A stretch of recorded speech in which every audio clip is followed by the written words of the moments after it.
Hello, thanks very much for joining the first onboarding sessions. Next, administrative steps after receiving your offer.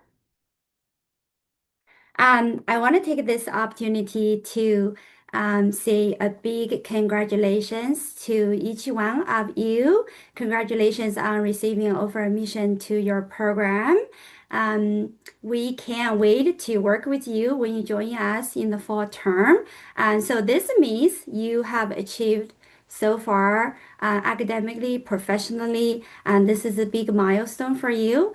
I'm Eleni. Most of you already know me, one of the graduate program administrators. I have a administration manager, Daniel Garcia, with me today. Daniel, do you want to say hi?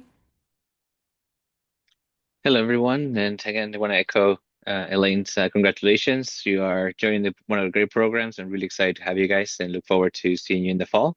And again, we are here to help you. We're going to have a whole bunch of these sessions between now and pretty much the start of the fall. So keep your eye on your emails. We'll send you more details later. But again, all of this is to prepare you, get you ready for when you start the program. So again, congratulations and look forward to working with you guys. Thank you, Daniel. Okay, before we begin the session, we would like to acknowledge the land. Toronto Metropolitan University is located in both Toronto and Brampton.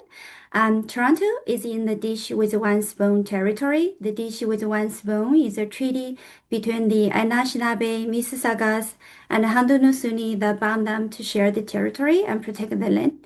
Subsequent indigenous nations and peoples, Europeans, and all newcomers have been invited into this treaty in the spirit of peace, friendship, and respect. For those of you, if you are not familiar with land acknowledgement, I encourage you to check out the TMU website land acknowledgement and First Nations resources page. All right. Here is just a session reminder. We are going to share the slides, post on the onboarding sessions, and also the recording. So you don't need to take any notes here. We are going to have the questions and answers at the end of the session. You can type in the chat. You can ask questions directly from your mic. Please don't share personal information or student ID numbers. Okay, let's get started. Um, in this session, this is just a higher level timeline from now in March until end of the August. So we're gonna dive in the to-do list and then the critical timelines and all the onboarding sessions we're gonna host from now until the August. So we're including deposit payment, TMGSU, Toronto Metropolitan Graduate Student Union, studying permit, conditions, enrollments, scholarships, and orientation dates. Admission deposit. So when you receive offer admission and you have the deposit, usually it's on the second page of your offer letter. So the admission offer letter is in your Student Service Hub under communications page. For domestic, you have until June 14 to make a deposit. For full time, is $500. If you are a international, is 2,000, and the deposit deadline is the same due date for your offer confirmation date. So usually is 1 month from the offer date. That's the same due date to confirm your offer, same due date to pay your deposit. Um, I'm gonna dive in a little bit more about the options you have about the deposit. Um, for here.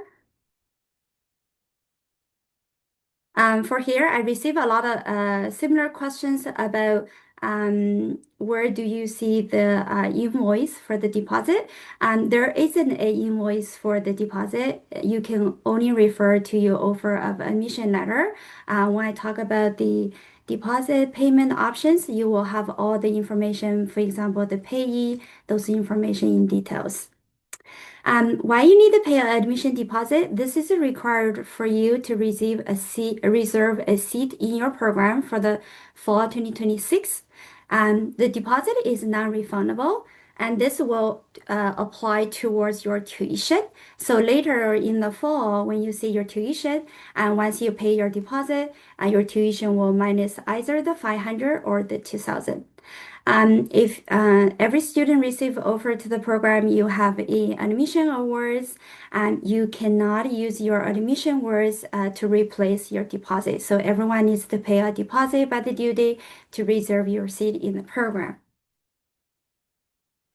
All right, how to make a deposit for Canadian payments. And this is very straightforward. You can either pay with a Canadian bank or credit union.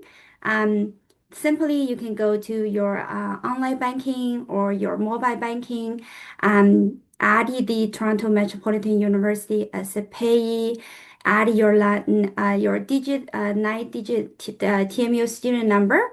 And then, depending on which bank that you are banking with, you have either two options. One is the Toronto Metropolitan University. Another one will appear as Toronto Metropolitan U/TU Middle School R. They are the same information. So when you are follow the process, just follow the steps with your online banking, and you follow up with the payment. Just a reminder, the deposit deadline is June 14. For Canadian payments, usually takes about 3 to 5 business days. So you want to make sure that you make your deposit in advance. So make sure that deposit is received by the due date by the university and post to your student center. So the second question that I receive a lot is, do you receive a confirmation? So I'm going to talk about that in the next couple slides after the international payments. So for international payments, we have a couple options. The university partnered with 3 providers for international tuition payments. We have two options that you can make a deposit. So depending on where you are located at, and then which option worked the best for you. So you can check out the two options and pick one that work the best with currency exchange or options they have. So the two options, the first one is the CIBC International Student Pay. This one, you don't need to have a CIBC bank. You only need to go on their website and follow the steps there. So it's very straightforward and convenient. The second option is Convera.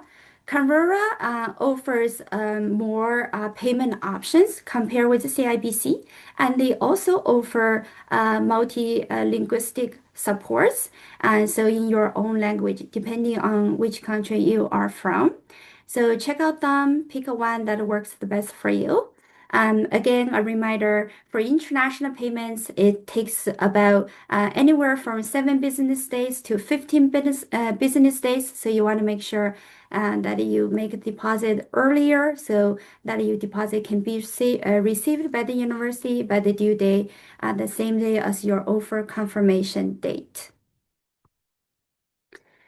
Here we go. How to confirm your payments. Once you make the payments, wait for a couple of days, depending on international or Canadian payments. You can go to My Student Service Hub, log in to your student center, and then you will see account summary. You will see usually is a minus a credit. So either is minus 500 for domestic or minus 2000 for international. This means the university has received your deposit. So there's a credit there with a minus sign. If you wanted to print a statement, you can do so by click the My Account. Just on the left side, there's a deposit statement. So it has university title, the date, the program, all that details with the deposit. So you can have this as a record. Um, all right. I went through the information pretty quickly. This is a high level information. We are going to have a tuition and a deposit info session, 1 hour, sometime in June, early June. That will be posted on the onboarding website, so you can join that session, and I will talk more in detail about how to make a deposit, how to make a tuition, those details. Okay, so let's talk about briefly about tuition and fees. Your tuition includes two parts. One is tuition, one is auxiliary fees. The tuition covers instructional, academic program costs, and the general operating costs of the university. For the auxiliary fees, this is the fees for supporting the program services and facilities that outside academic programming. I'm gonna show your example. So here we're going to use the Fashion MA for an example. This is for fall 2025 to until all the way to spring summer 2026, 1 academic year. The fees is built in 3 installments: fall, winter, spring. And you will see the tuition, that part there. For example, for the fall 2025, so you have about 3,000. That's for the tuition.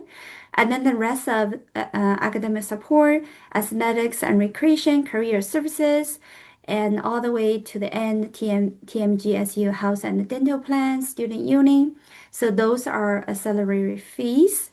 So you notice the fees for the fall is larger compared with winter and spring. And so this is just a reminder for you to budget yourself accordingly with a bigger budget for the fall. Daniel has been sharing some helpful links in the chat, so you can bookmark those and save for later. Thank you, Daniel. Um, for the tuition fees will be reflected on your My Service Hub again, Student Center, sometime in July and August after your matriculation. And so for students, when you don't have conditions, you will be matriculated first in the first batch. I will talk about the condition later on. Your tuition and fees, as I mentioned, is billed by 1 academic year with 3 installments, one for each term. Your payments are due in the first month of each term, September, January, and May. So for the fall 2026 will be September. And there will be a late fees applied usually on the third business day in the second month. So for example, for the fall 2026, the late fee will begin occur on the third business day in October. There's a scholarships attached to your offer letter. Most admission awards, either you have TMGF or TMGDA for now. Those scholarships will be divided into 3 equal installments for entire 3 terms for your first year. And those will be deposited around the third week in first term of each in first month of each term. For the September will be deposited in the third week of September. January will be third week January, and spring summer will be third week of May. Almost all the scholarships require a full-time enrollment in order to receive funding. So a lot of information here, but we are gonna have a example to show you just briefly. So here again, we're gonna use Fashion MA for example. If you are domestic coming into Fashion MA, we have June 14 as deposit deadline with 500. And then if you receive a Toronto Metropolitan Graduate Funding, 3,000, for example, for the 2026-2027, this funding will be split in the 3 equal installments. So that would be 1,000 for each term. So you would receive a 1,000 for September. So in order to calculate how much tuition fee that is remaining for the September, you can do a simple calculation. For example, we are using for 2025 tuition. The 2026 fall tuition will be updated sometime in July, so you can keep an eye on the website. And so, for example, your tuition is 4,100. If you paid a 500 deposit, you are going to receive 1,000 funding in the third week of September. And then you have about 2,600 to pay. So this is how you can budget yourself and pay your remaining tuition in September. Um, Again, the fall tuition is a little bit larger compared with the winter and the spring. So here is just a simple reminder for you to budget a little bit more for the September, and the fees will be updated in July 2026. Um, the fee for fall 2026 will not be a much difference, but usually would be a little bit higher than the fall 2025. All right. TMGSU, this stands for Toronto Metropolitan Graduate Student Union. When you come into the program as a graduate student, you are part of TMGSU. Here is just a quick reminder. Again, we are going to have a dedicated 1 hour session later in August about TMGSU.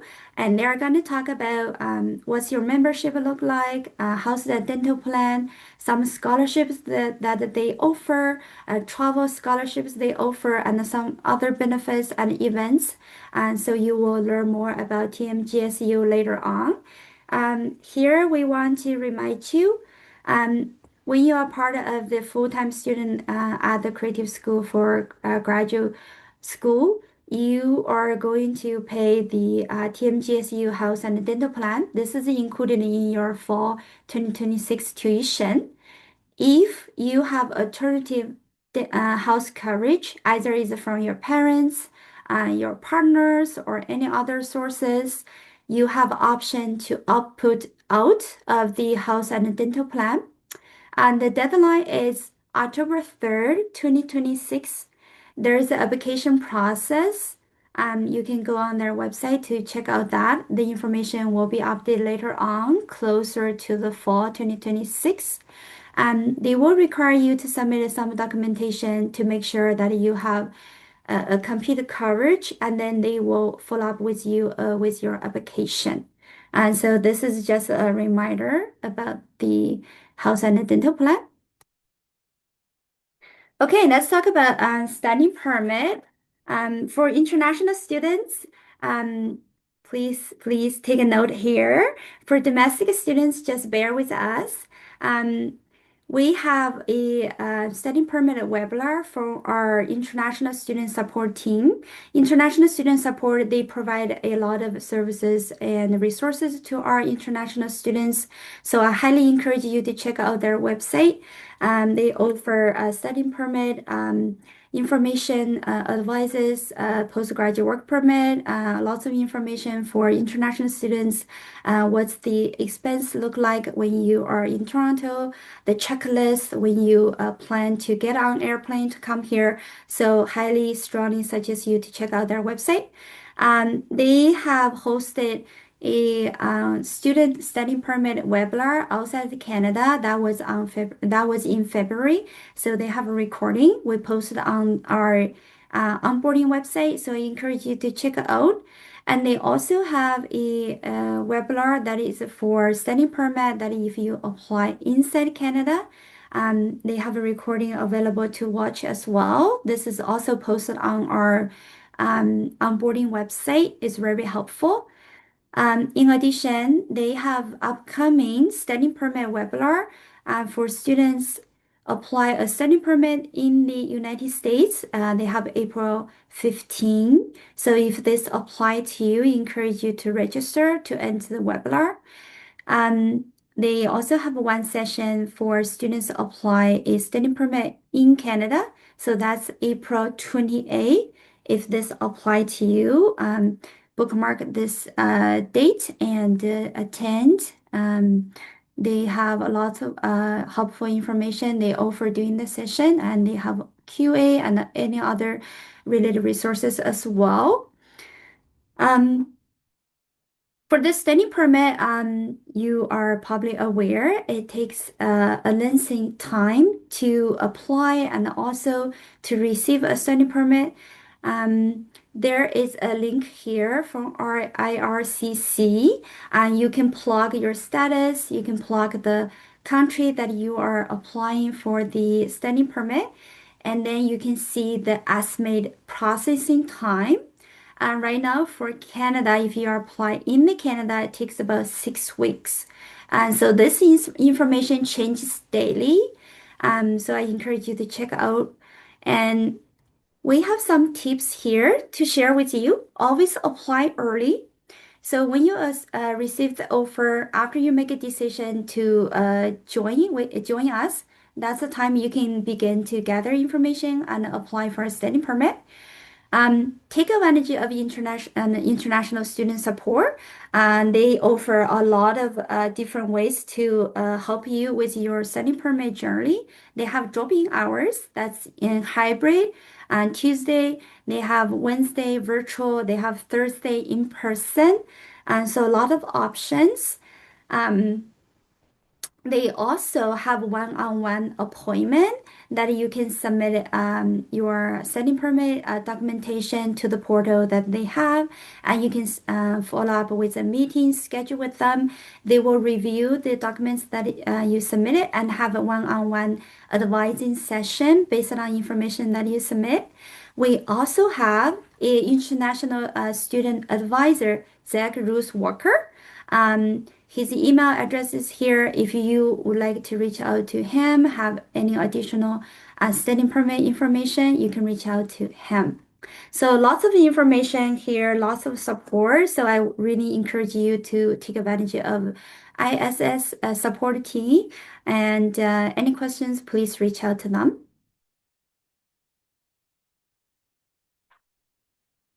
Conditions. Again, I'm going to refer back you to the your admission offer of admission letter that you can find in your My Student Service Hub under the communications section. So check out there. Usually it's in the first on the first page. You will see conditions there. It looks like this. For both domestic international, you have August 7 as a deadline to clear your conditions. Conditions are referring to either your official transcripts or your English language proficiency test, or sometimes could it be a conferral final official transcripts. So check out your offer admission letter, double check whether you have conditions. There are, depending on what types of conditions that you need to clear, there are two types of submissions in general speaking. Um, Official transcripts, this one you have to, there are two ways depending on your institution that you graduate from. If they offer electronic official transcripts, you can request one with them and they can send it directly to graduate admissions, grad applicants at torontomu.ca. If your institution only provide mail version, so that means official transcripts in a sealed envelope, and so you can request that from your institution and to be mailed directly from your university to graduate admissions with the address here, graduate admissions office, Toronto Metropolitan University, 350 Victoria Street. So this, all those information are on your offer admission letter. Um, for graduate admissions, they will send a reminder, automatic reminder, sometime in June or July. So you will receive this. Um, if by that time, if you have already cleared your conditions, you can ignore that, right? If you haven't, follow up with them. If you have any questions, reach out to graduate admissions and grad applicants. They receive and process your conditions on their end. And they usually process a batch of them every week. on a very specific day. And so depending on when you request the transcript to be sent, so give some time for them to process. Once they process your conditions, they will send a automatic notification email to your email to notify you, and then they will post a letter to your student center under communications. So you can double check that letter. If it's clear, they will say it's clear. If they're pending additional confirmation conditions that you need to send, they will communicate that with you. Um, Very important to clear your conditions. You can only be enrolled in the fall term when your conditions are clear. So if you graduate from your bachelor degree already, or you graduate for many number of years already, you can actually follow up with your condition now, not wait until closer to August 7th.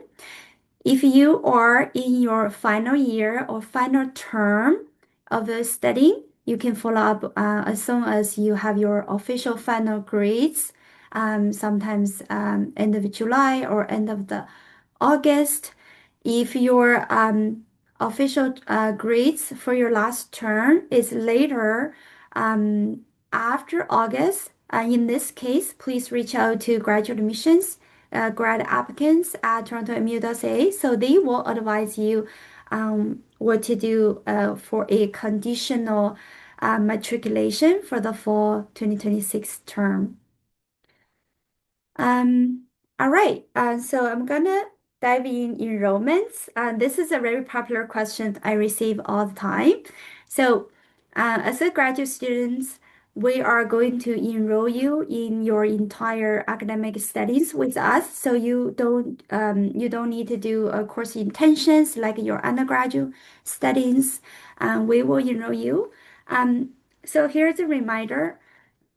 For a graduate student, you have a continuous enrollment throughout the year. That's including spring and summer. There are some exceptions for leave of absence, parental, medical, or compassionate reasons, but we're going to talk about more during our administrative orientation later in August.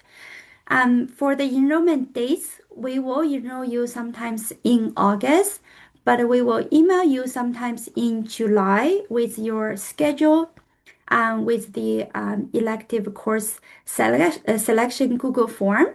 So you will receive email from us from your program email and with all the details, and then with instructions about the electives. Um, there are a number of electives options. We have creative electives, TMU electives, and undergrad auditing, undergraduate courses. All those information we will dive in a little bit more in our one of the onboarding sessions about enrollments. So you will have all those information handy.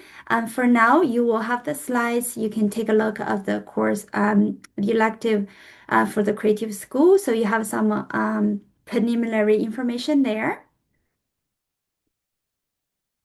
For the funding, all of you received offer admission. Congratulations again. And you also received admissions awards. This is usually on your second page of your admissions offer letter.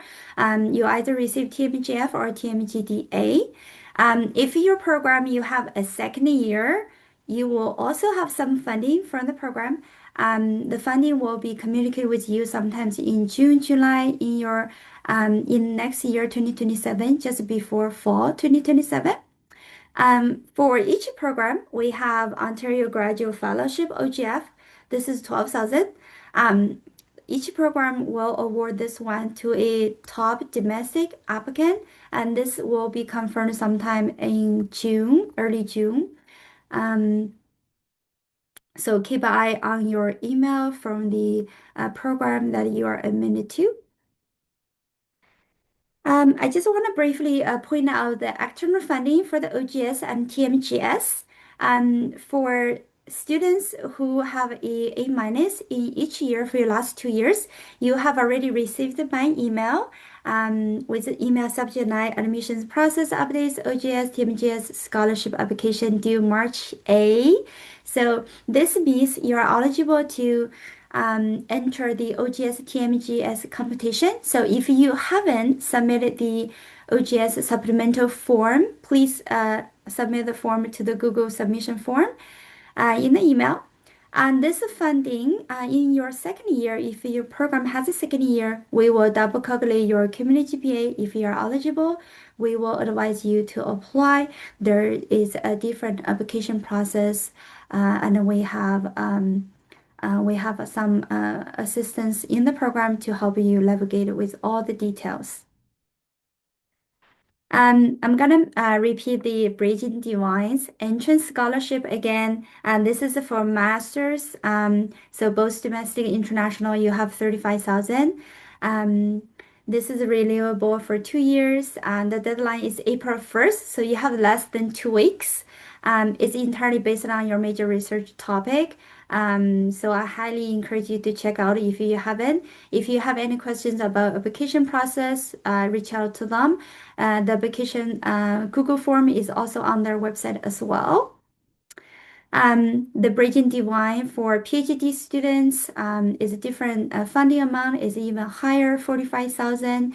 And this is again same information. The deadline was February 2nd. In your next year, the program will remind you to apply, and you can also bookmark this page, set a reminder for next year, February 2nd, so you can apply for your second year if you're a PhD student.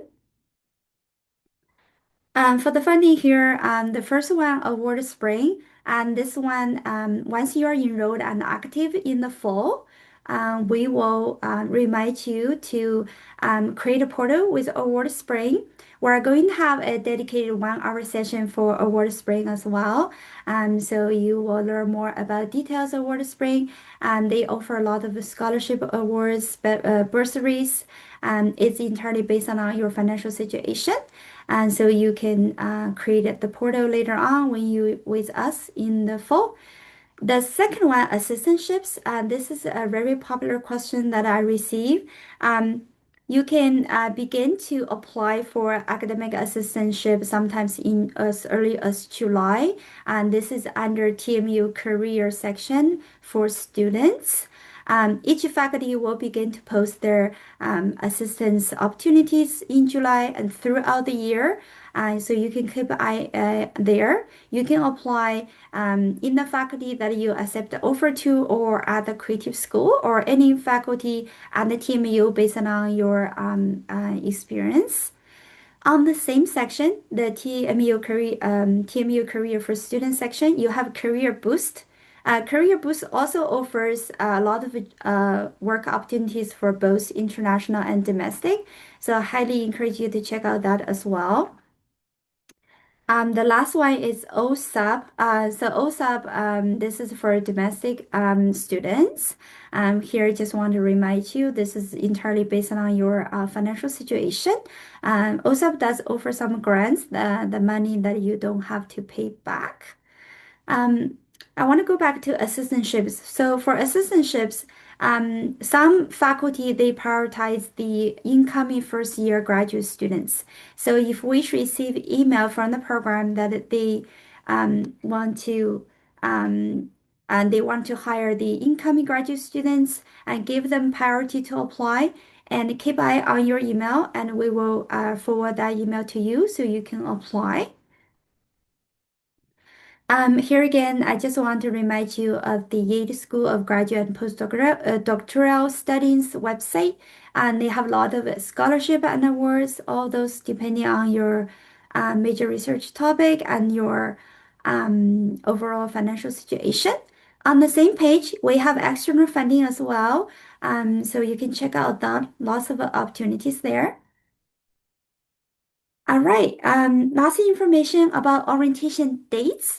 Um, the first batch of orientation days, we have GPD meet and greet, and this is will be scheduled sometime from June 1st to June 19th.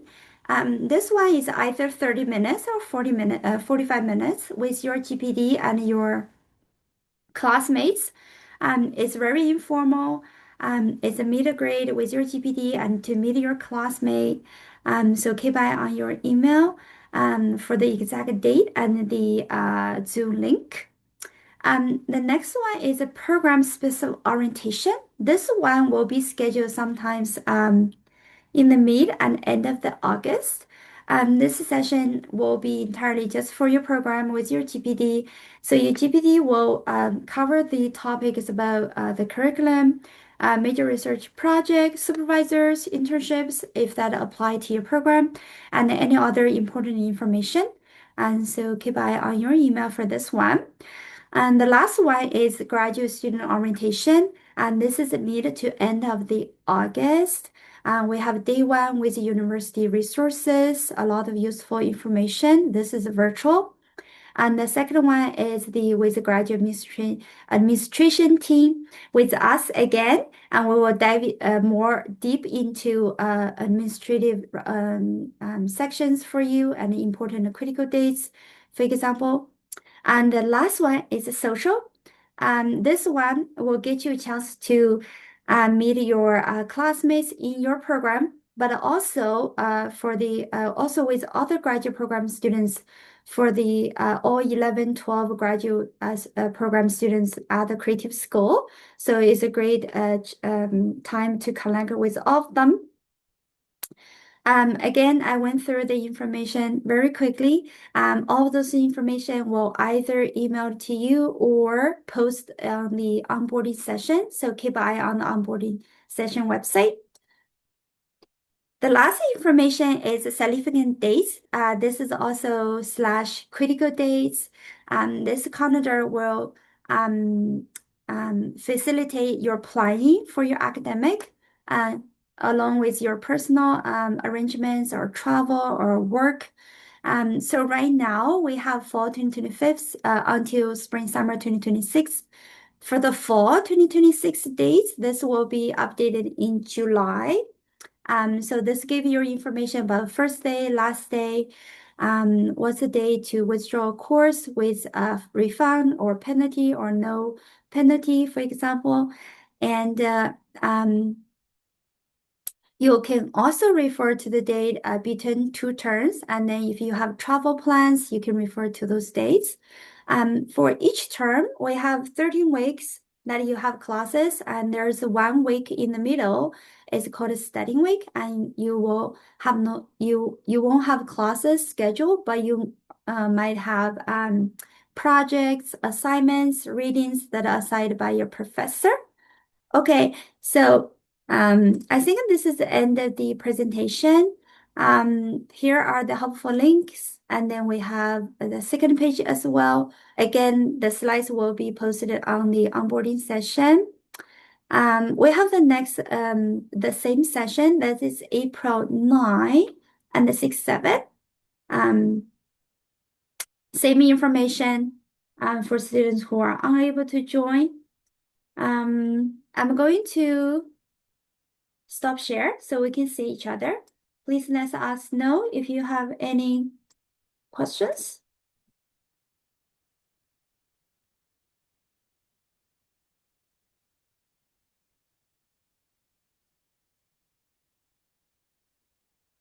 Thank you, Daniel, for answering questions in the chat. No problem. And just so everybody knows, I posted the link to the Welcome to Grad Studies website on the chat. So that is basically we're going to put all the slides, we're going to put all the presentation, the recordings, everything will be in the same place. So you can bookmark that site and basically keep going back to it, and we'll add all the information in one place for you guys in there. And I think there's one question in the chat, Elaine, I'll read it for you. Thanks for the session. I was applying for 2 programs in the career school and received an offer of admission for one of them. However, I didn't receive anything about the second one. I accepted the first offer since there was a deadline. Is there any chance I will hear something from the second program, or it just means that it's a no? Question mark. Maybe after accepting the offer, my other application is not considered anymore. Thank you. You want to answer that, or you want me to? If you want to go ahead, Daniel. Yeah. Yeah, you Okay. know the So answer. yeah, so we will respond to you. The short answer Mm, is yes, we will respond to you if you apply to multiple programs. So you will receive a response regardless, depending on the result. Depending on the program, there are different timelines they have to follow and the number of applications. That's why sometimes not all the offers go out at the same time. So you just hang tight, and then you will receive a response from the second program once we have the final results from admissions, right? So um, thank you, Rustam, for your question. Great, thank you. So if you would like to let me know which program, I probably can give you a rough timeline because every program is the timeline is different.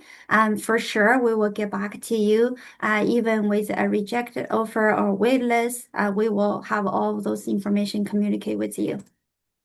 Uh, yep. Can I just Of say course. that? Hi.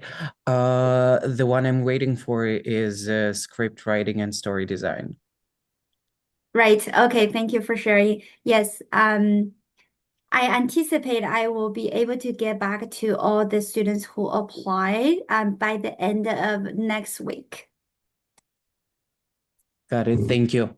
Yes. Thank you. Thank you for your patience. Yeah. So this year's script writing took a little bit longer than anticipated. Just lots of All right. applications. That's why. Yes. Yes. There's another question in the chat. Hello, is it possible to take an elective over the 2026 spring summer semester? Um, it is possible. We do have some electives over the spring summer, depending on your program. Um, it does vary by program, but so the majority of the master's programs will have maybe one elective or maybe one required course over the spring summer. Sometimes it's a time for just for your MRP and research work. However, because we share electives with all the graduate programs in our faculty, and they're kind of open to most of our students, there will be one or two programs that usually offer three, maybe four or five courses. So depending if that those courses are of interest to you and you have the right permissions from your supervisor and or program director, then yes, you can potentially take an elective in the spring summer term. I would encourage everybody, if you haven't already, take a look at the website for your program. You'll see the breakdown of courses there, and you also see a list of electives that are offered, so you can sort of start planning more or less what's coming up, what's happening. Obviously, we can't offer every single elective every single term or every single year, but at least it'll give you an idea as to more or less what's available, so you can start thinking about, which electives are of interest to you, and so that when you come into the program, you'll be able to communicate that information to your supervisor and or program director early in the term. The next question is from Natalie Dioka. How do you formally accept an offer? By setting the deposit, is that the only step to accepting the offer? Question mark. I'll leave that to you, Elaine. Okay, great question. For me to accept the offer is by accepting the offer in the student service, by logging to my student service hub, right? Student center. So you will see that accept and decline. That's the first initial step to officially to accept the offer. And then the next step is to pay the deposit to confirm your offer. So that second step to pay deposit to reserve your seat, that means your offer is confirmed. So that's applied to both domestic and international. For domestic, you don't have to wait until June 14. You can begin to pay deposit now. For international, it's 1 month from the offer confirmation date. Okay, next question. How can we find jobs at TMU for TA or part-time instructor position during the upcoming year? Great question. So the TA, teaching assistants or part-time instructor positions, all of those are we call academic assistants or graduate assistant. So those ones, each faculty will begin to post their assistantship sometimes in July. That is under TMU career section, student section. So you will see there's graduate assistantships there. in some programs, for example, Master of Intern Design, they always prioritize their incoming graduate students.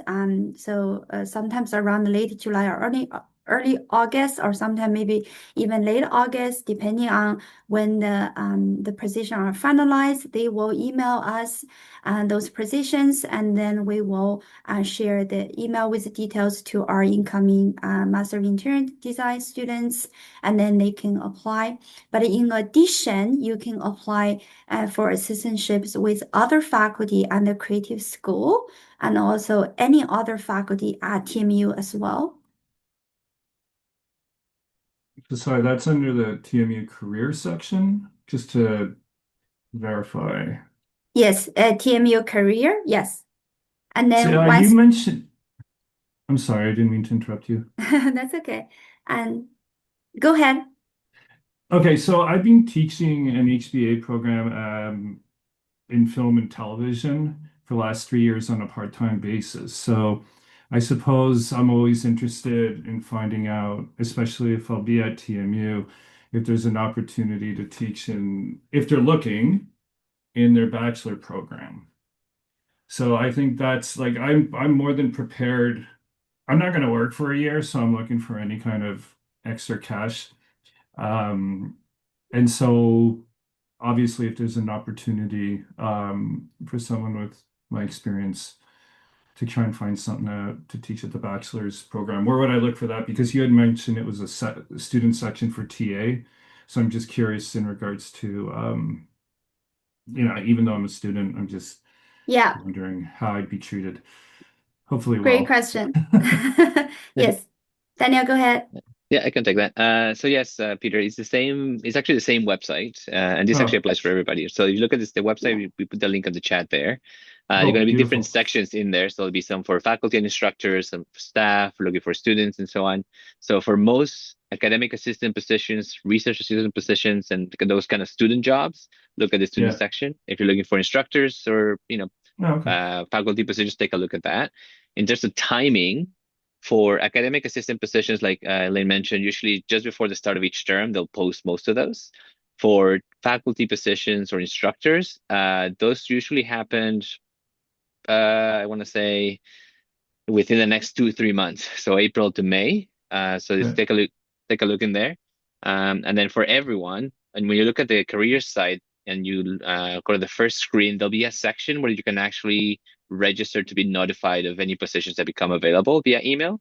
So if you're looking to get an academic assistant position or a instructor position, doesn't matter which one, you can actually select to be notified via email once you have your account there.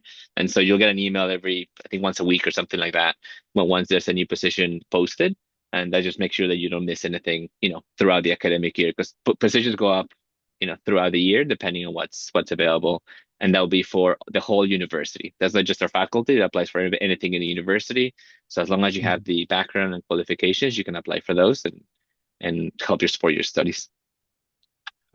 Just out of curiosity, what percentage would you say are part-time for instructors, or I don't know what the term you use. I like under contract with Sheridan. They call me a part-time professor, but I mean I don't have a PhD, so I just kind of find that funny. But Yeah. my It's question a it's is, what a percentage does it depend on needs of in the terms of what in program? terms of what's teaching on the university. Yeah, It depends on the courses that are offered every semester. Like I couldn't tell you right now what's coming out next year because they kind of do it. I think generally speaking, as an average, I would say is probably a little bit 60% is full time and the rest is part time. But I mean that's a very yeah. rough Okay. estimate because it's based on each program is different. Um, so I would really just take a look, see what's available, and go from posting from there. Thank you very much. Yep, of course. Thank So you, I'm trying to find the Daniel. next question. Of course, Can I read you the next go for it. question? Go for it. I answered, but I'm sure there are other Master of Intern Design students, so they have foundation courses as one of their conditions on their offer letter. So when and how can they enroll them? So yeah, we're going to send you information this is for the Master of Interior Design 2-year program specifically. And so we'll send information as soon as we have the specific availability, but we will enroll you more than likely. So you don't really have to worry too much about like completing anything. We'll send you an email once the system is ready, tell you where to basically put your name on, and that's it. It's a pretty straightforward process. We try to do it on our end for you. As long as you know you have to sort of take them, then just be prepared to be present in August. Those courses usually happen before the fall term. So just make sure you're able to. I don't have the specific dates, but last year, for example, it was the first or second week of August that we started those courses. So just keep that in mind for the Master of Interior Design students. Thank you. Thank you. Great. Daniel, can you answer the next question? Do you have any insight into how this schedule will look like for the fall 2026 for MPC? No. Simple. No, because as we were talking about, we're right now in the process of basically figuring out who's going to teach what and who's going to do hiring instructors, all those different things. And so that's still a question mark. The closest thing I could point you is basically take a look at the website just to see how many courses you'll take. So for MPC, I believe it's 4 in the first semester, in the top of my head. Most courses are usually 3 hours in length. And so that will give you an idea. You'll have to, at least for class, you'll have 12 hours of class if that's the case. On top of that, you probably have to, do some research work. You have to spend some time in some of the labs, depending on which classes you're taking. You may have some group work, stuff like that. But that will give you an idea more or less in terms of, planning your timing. Think of at least 12 hours if you have four classes. And in most of our master's programs, there'll be 3-hour classes. The exception is interior design again. Interior design, their studios are 9 hours instead of 3 hours, because the way they do the work, they usually split it, 6 hours and then 3 hours. So one's like the lesson 3 hours and 6 hours more like the practical stuff, that kind of thing. So just keep that in mind when you're planning your time outside of school. But we try to, as much as we can, we try to divide the schedules on the website to let you know at least how many courses you're doing each term, and that way you can plan your time accordingly. Hi, Daniel. I'm so sorry. Just to follow up Yeah, to that, of course. you said if we're looking at around 4 courses for MPC in the fall semester, that's about 12 hours that we're looking at for that week, 1 week? More or less, yeah. Yeah, that's correct. So each Okay, course is thank you. 3 hours long. Yeah, Okay, fair enough. Thank you. yeah, of course. Great. Thank you, Daniel. The next question, can you transfer credit from undergraduate courses or Chang School into the TMU Master? No, you cannot transfer undergraduate or Chan School courses. So Chan School courses are the continuing education here at TMU, but they are undergraduate equivalent. And then undergraduate courses are not transferable to our graduate programs because they have a different level, so we cannot transfer those.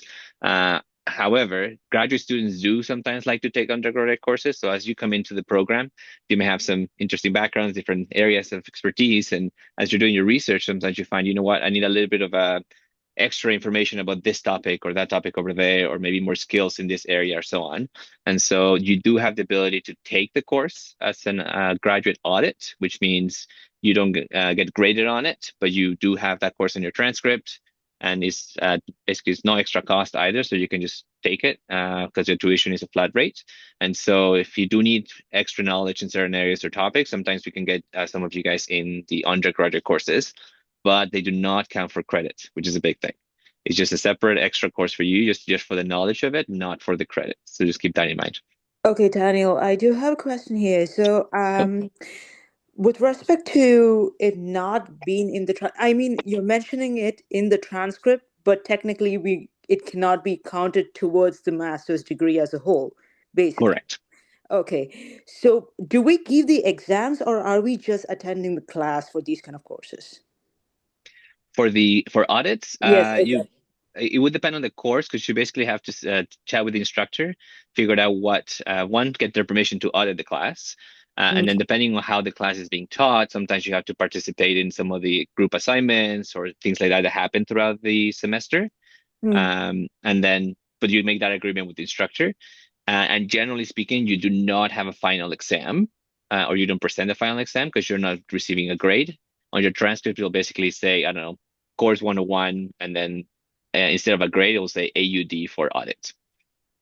Okay, noted. All right. Perfect. Thank you so much. No, you're welcome. You have the next one for me, Elaine? I'm ready. The next one is, can you pay the domestic deposit earlier, before June Yes. 14th? The answer is yes. Yes.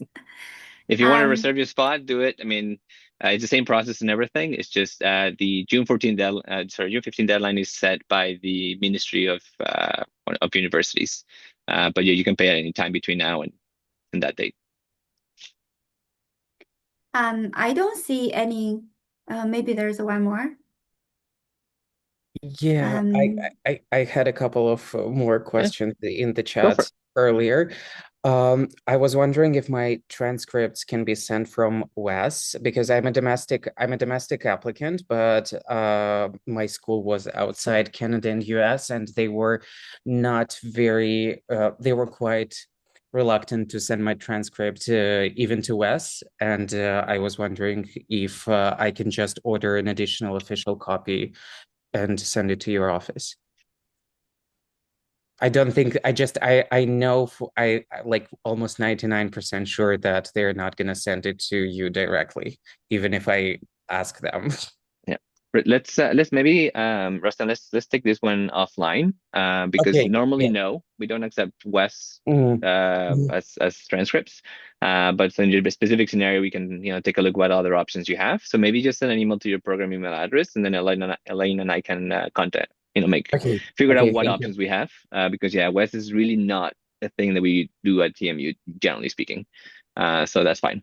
But we'll find Okay, a way to make it happen. If as you know, there's different things happening in the world, and so there's a lot of specific scenarios, and we'll find something to make it work for you guys. okay, thank you so much. You're welcome. I see one Great. quickly on the chat. Clarification about OGS. It says this is from James, I think. Each program within the Creative School nominates one student from the program for the competition. How about this speaking about OGS? The answer is not one student. It's a two-step competition for the Ontario Graduate Scholarship. We basically nominate everybody who's eligible. We rank everybody and we submit it to two competitions. One's a faculty-wide competition and one is a university-wide competition. And then the selected recipients are notified based on those two different lists. So it's not necessarily one per program specifically.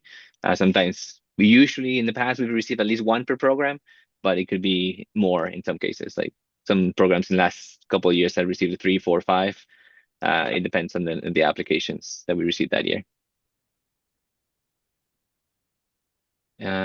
Have we missed anybody else's question on the chat? I'm trying to catch it, but if we missed it, just unmute yourself and help yourself, let us know, and I'll try to catch it otherwise. How many Yeah. questions are we taking for the MID course? Because you explained the 9-hour studio classes, but is it like 4 classes like the other programs or like the Let me put first semester? yeah, hold on. Let me see. I'll find the website for you. I'll put it in the chat. There's I just two. Oh, I did you? just Okay, reply with the curriculum for the MID 2-year, the curriculum. perfect. So Yeah. I think, Daniel, you're referring to the Design Studio 1 course, right? Yeah, so usually it's the Design Studio 1 and Design Studio 2 and Design Studio 3. Those are the ones that are 9 hours long. Sometimes they usually split into 2 days. I think it's like 6 hours in one, 3 in the other, because 9 hours of straight class might be a little too much. And then there's also a second course that you will take, like for example, in first semester in the fall, will be History of Interior Design, which is usually a 3-hour course. So again, an average of 12 hours of class each term, more or less. Thank you. Welcome. Yeah, the follow-up question for MID, can anyone take the foundation classes for MID program? The answer is no. Wait, stop. Maybe. Yes, maybe? Email us and we'll let you know. Okay. Email us and let you know. So last year, the foundation courses are very specific obviously for Master Interior Design. But if you are interested as a graduate student, this is only open to graduate students. We might be able to open a spot for you guys depending on your background. So if you are interested, send us an email to your program email address. Let us know you are interested in doing the foundation courses, and then we can go back and forth and let you know, see what background you have and so on. And they are about trying to remember the name. It's like 2D and 3D drafting processes and software. So that's why they're very specific. But we'll let you. So again, let us know, and we will let you know if we can accommodate it for you. There is a cost associated to it, obviously. It is an extra course, but we'll let you know once we have that as well. We publish a website and everything for that. Great, thank you. Hi, Daniel. Yep. Go ahead. Yeah, I just want to know, is it possible to do a major and a minor or anything like that within the master's course, or is that not an option? Not really a thing in our program semester. So when you come in, you'll do your masters Mm. and the program you're in, and it's basically that's it. You can take, like I mentioned before, additional Pause it. courses here or there as again Yeah. for knowledge, but not it still counts as a single master's degree. So there is nothing that I can do to get a specialization individually in one particular segment, for example, like music or something like that.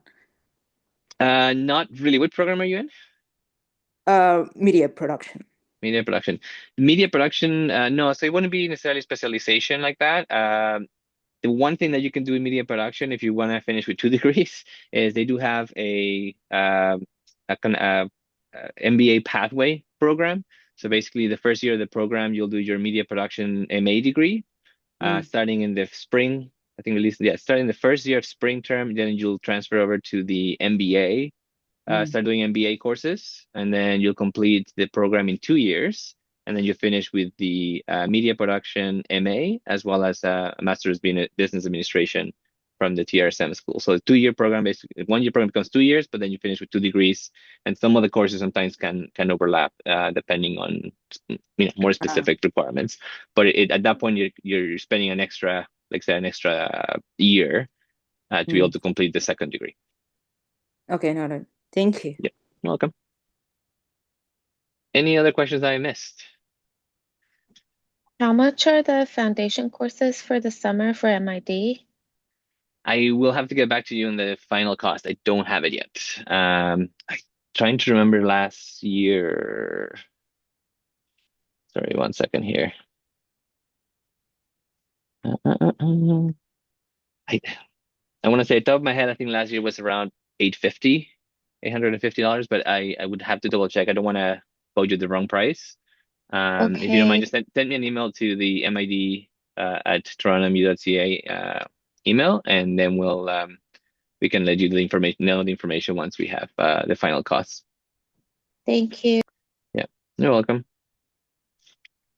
Thank you, Daniel. There's a quick question about if your program is 1 year long, would you still consider about whether or not you get OGS or TMGS? The answer is yes. That is from early May, right? For the 1 year, early May and onwards. Sorry, I got distracted on that one. What's your question? For Apologies. students in yeah, that's okay. For students in the 1 year program, for example, MPC, they entered for OGS, TMGS, for this year. So the results for the OGS will be sometime from early May and onwards. It's not Gotcha. yeah. So Yeah. of course, yeah. So once the funding, if you receive the funding, that would be for fall 2026 until spring summer 2027 for your 1 year program. Yes. So yeah, I mean, and we're hoping to try to get results as early as May. The OGS scholarship competition, it's always ongoing, which sounds kind of funny, but basically, once we have the ranking of all the students that are eligible, they go into this big list within the university-wide competition, and then they send a whole bunch of results. We'll notify applicants. We'll let them know, hey, you won, yes. And then if anything changes, they change their mind about going to this program. They become from full-time to part-time or things like that. Then sometimes they have to rescind the scholarship. And so more scholarships become available, and then those go to the next person on the list. And then just keep going like that pretty much all the way to the end of the academic year. So most results will begin starting in May, probably June. We start sending information. And then from there, as we get any more notifications of recipients, we'll continue to notify the students. Doesn't happen all the time, but just to give you an idea, last year we had a recipient. We could notify someone in January of this year, and then you basically the scholarship applied retroactively to back in the fall of 2025 because someone had dropped their program or something, or they got a different scholarship and they basically canceled this one, and so that scholarship became available, and we retroactively applied it to someone. So if you applied, if you were contacted and from responded to Elaine's email and submitted your application, just you're still in the game to receive it, basically pretty much until the end of the academic year, and we'll notify you by email if we are a recipient though. Thank I you. do Last question can they take extra courses in addition to their regular courses? for sure. Yes, as long as you can handle the workload. One thing, so the two parts to that question. Yes, you can take as many courses as you can handle. Be mindful of two things. One, workload. Is a master's program is very different than a undergraduate degree, and so your requirements of time, research, outside of class time, effort will be likely higher than you're used to in an undergraduate degree. So be mindful of that. In terms of the cost, the tuition fees is a flat rate, like we mentioned. So you can take an extra course and it won't be additional charge. So that's perfectly fine. If you do reach, I think it's I want to say more than 6 courses, then there is a charge, but generally speaking, we don't recommend most students to take more than 5 courses per term. And that's I know it's for undergrad, it's not a heavy load, it's kind of like a regular load. For grad, it does become a heavier load than normal. So at that point, we usually ask you to get permission from your supervisor and or program director just to make sure that everything that's coming up in the term, you can actually handle the extra courses if you decide to take extra classes. Great, thank you, Daniel. I don't see any more questions. Hi. I know. Yeah, go ahead. Hi. I just wanted to confirm that the FPPCM program is not eligible for the Bridging Divide Scholarship be because it's on a course basis, correct? Yeah, for the bridging divides, it's not necessarily by program. I know they list on their website specific programs, but it has more to do with your research topic. So as long as your research topic meets one of their 4 pillars or different areas of research, then you can still apply for the bridging device scholarship. So see it more that way. So whatever you decided to work on when you're in the FPPCM program, whatever you apply with as your idea, that will be sort of the basis of your application for the bridging divide scholarship. And so as long as that idea falls within one of the 4 pillars, then you should be able to apply and submit the application. I do believe we had one student last year that got the bridging device. Was that FPPCM? I think that was FPPCM. Yes. So yeah, so it is possible. It's just they don't list all the programs that we have in the university in there, just because it would be a very big list. And so the list sometimes are matched based on the faculty member who's currently participating in their program rather than the student side. That's why. Okay, perfect. Thank you. You're welcome. I noticed we are out of the 1 hour time frame, so just want to be mindful here for the time. If you have any last minute questions, please let us know. You can always reach out to the program of each program that you are coming in the fall. And I also host a admissions and QA question every Tuesday, but you are always welcome to join that one if you have any questions for incoming as well. So that Zoom link is on the program website under admissions. That is from every Tuesday from 12 to 1 p.m. Of course, you are always welcome to join to send an email. We have the next session that is April 9. So that is 6 to 7. So a little bit later than today. If you have any additional questions or if you would like to join. So I really look forward to meet you again during one of our onboarding sessions.